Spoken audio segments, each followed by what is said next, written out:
Hello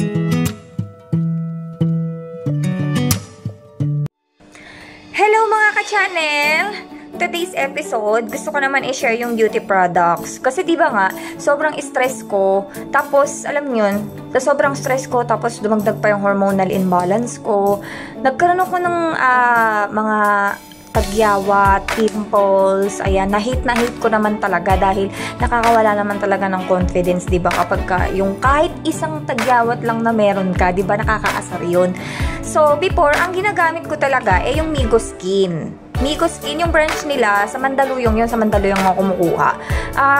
300 plus ata yung isang box nun. Dati talaga, nagbabaon ako ng 2 box nun. Nakakapagod naman, friend, kung every time naman na nauuwi ako ng Pilipinas, magdadala ako ng ganun, di ba? At saka, kung hindi talaga kasi sila nagpapaship sa ibang bansa. So, naisipan ko na lang na maghanap ng ipapalit dun sa beauty products na yun. Kasi talagang ang dami ng tigibig ko. Promise. Last year talagang sobrang dami kong ang dami kong pimples na hindi ko malaman saan sila nanggaling. So, ayun, i-share ko kung ano ba yun.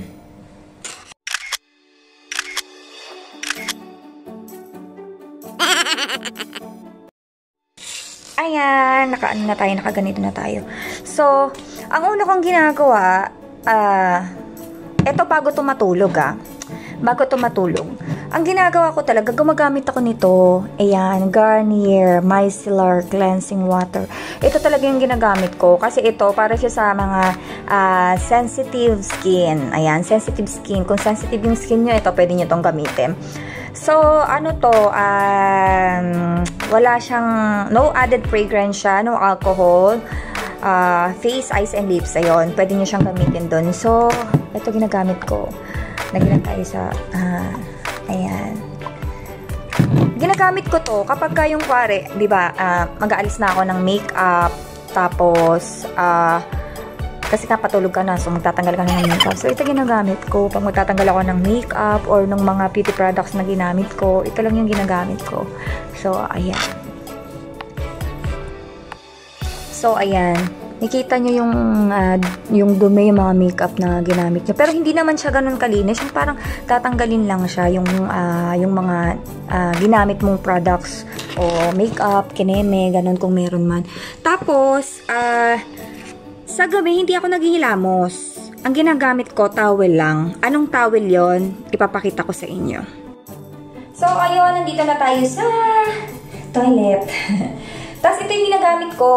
Hindi ako naghihilamos. Kasi dati talaga, naghihilamos ako. Since nga, meron tayong mga ganito, mga extension eyelashes na ganyan, hindi ako masyado nagbabasa ng mukha. So, ang ginagamit ko, ito lang, Norwex towel na may backlack. Yung pang-body yung gamitin nyo. Kasi maraming maraming mga towel yung Norwex. Meron silang environmental, meron silang para sa, yung environmental para naman yun sa kitchen. Meron silang kitchen, meron sa mirror.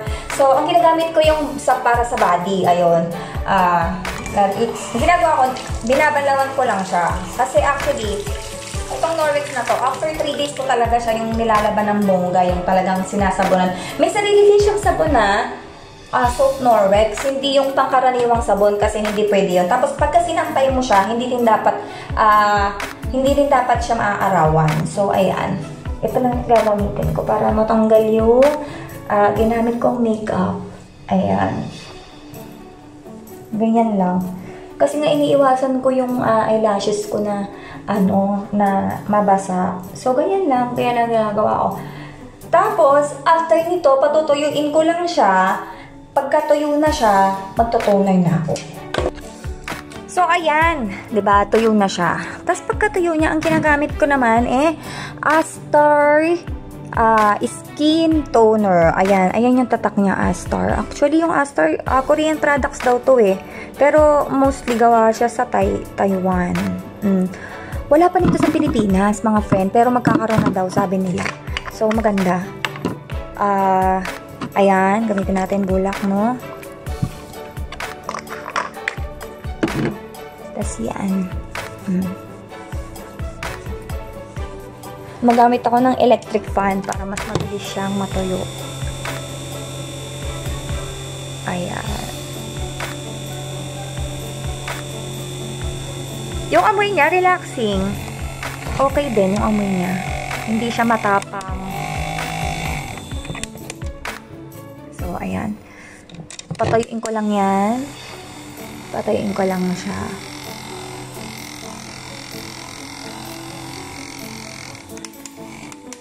Tapos, ang isusunod ko yung pigment cream.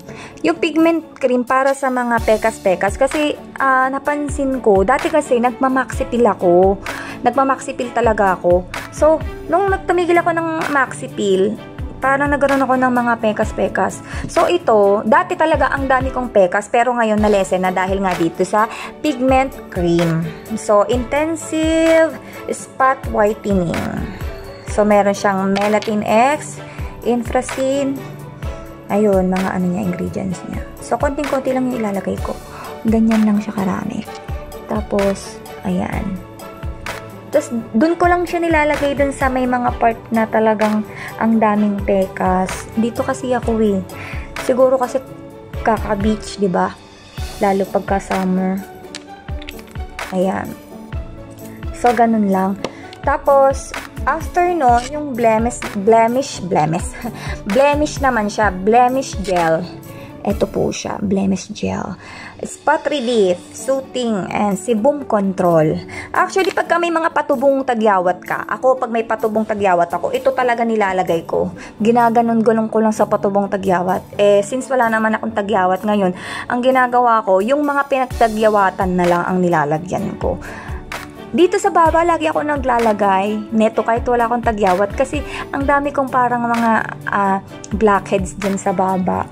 So, ayan, yung mga part lang na yan, tsaka dito sa ilong, ayan, yan yung mga nilalagyan ko ng blemish gel. So, after nyan, ang nilalagay ko, ito talaga hindi ako nagpapawala nito. Mawala na silang lahat, wag lang ito. Kasi sobrang dry ng skin ko. Talagang yung pagkagising ko, alam nyo yung pwede ka na magprito. Ganun siya ka-oily. Pagka daw pala ganun guys, dry pala yung skin mo. So ito, intensive hydration cream to. Talagang hindi ako nagpapawala nito kasi simula nung gumamit ako nito, talagang hindi na ako tinubuan ng pimples. So yun, ito yung gagamitin ko. Ayan. Ganyan lang yung paglagay ko. Tipid-tipid tayo pag may time. So, yun. Tapos yan.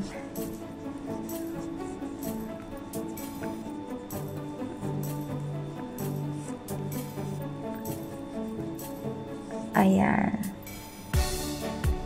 So, ayun lang siya, no? Yun lang yung mga products na ginagamit ko.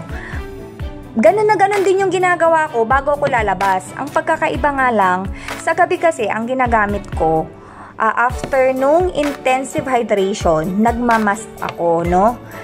Pero pagka lalabas ako, parehas din yung way ko na ginagawa. Pero ang kaibahan nga lang, gumagamit ako ng sunscreen. Pero Astar din siya. Same brand, Astar din siya. So doon naman sa facial mask, kahit anong facial mask yung gamitin nyo, okay lang. Kasi ako, galing lang sa Watsons yung ginagamit ko So, kahit anong brand, basta, tag nito, nakaka-hydrate ng skin, okay lang yun. So, ako, madalas kong ginagamit, pagka hindi ako nakabili sa Watsons, ang ginagamit ko, Atomy din. So, yun. So, yun yung ginagawa ko for my face para hindi siya magmukhang majonda at saka para lang mapanatiling mukha kang bata. Char, 'di ba? Pero yun talaga, ito lang Astar lang yung ginagamit ko. Noon kasi ang ginagamit ko, eto, kung alam niyo to Maxipil Micro Exfoliant Cream. Ito yung ginagamit ko dati. Since nga, ang hirap naman pagka naubusan ka na wala ka nang gagamitin, diba? So, naghanap ako ng products dito. Buti naman may nahanap ako. So, yan nga, yun yung Astar. Madami silang products. Actually, meron silang lotion. Ayan. Yung lotion nila may probiotics. Meron silang hand cream. Ayan. Tapos, yung lotion nga nito, sobrang tipid ko. Tignan yung ginagawa ko, o, diba? Hinahati ko siya sa gitna, o. Para, ano, diba? Tipid-tipid din pag may time.